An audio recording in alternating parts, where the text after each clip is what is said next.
In the heart of Ikeja, Lagos, stood a large two-story building with tall black gates and tinted glass windows. It looked beautiful on the outside, freshly painted, neat compound, but nobody knew the darkness buried beneath it. Emmanuel, a successful businessman, had just gotten promoted in an oil company. He moved into the house with his wife Faith, their daughter Catherine, and his younger sister Sharon. They were happy. I can't believe we finally have a home of our own in Lagos, Faith said, smiling as she looked around the sitting room. Everything seemed perfect. That night they all slept peacefully, but on the third day, things began to change. At first, the power kept going off at strange hours. The generator would start by itself, and sometimes they heard footsteps in the kitchen, even when no one was there. Sharon, a student at Unilag, complained. Auntie Faith, I heard someone crying in the backyard at night, she whispered one evening. Faith waved it off. Maybe it's a neighbor. One night, Catherine screamed from her room. Mommy, Mommy, there's blood on my bed. They rushed in only to find nothing. No blood, no stain. Just a scared 7-year-old shaking under her blankets. Maybe she had a bad dream, Emmanuel said. But it didn't end there.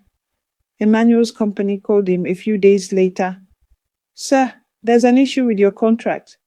The documents you submitted have been flagged. Flagged? Emmanuel, who had always been careful, he rushed to the office but found his position replaced overnight. Just like that, his promotion was reversed.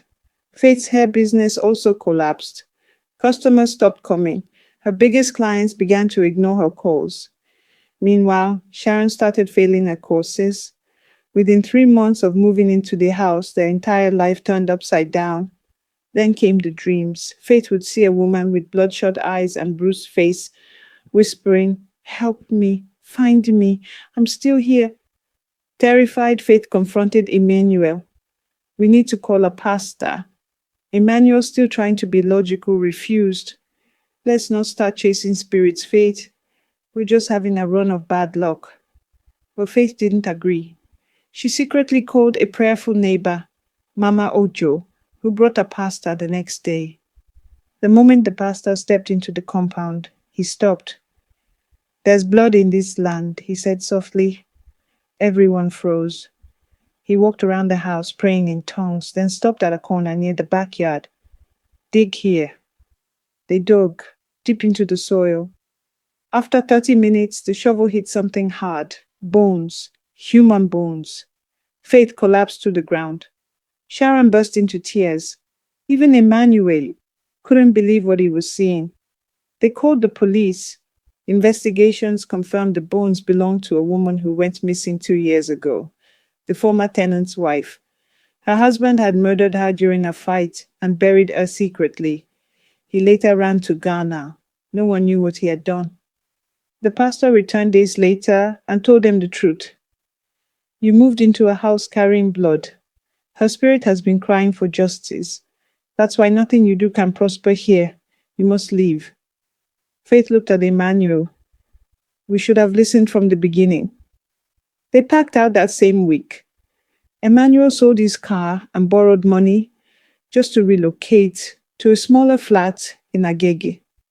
But slowly, things began to change. Emmanuel got a call from a friend in Port Harcourt who offered him a new job. Faith's clients started calling again. Sharon passed her exams, and Catherine stopped seeing the woman in her dreams. Their fortunes returned, but they never forgot the horror of that house.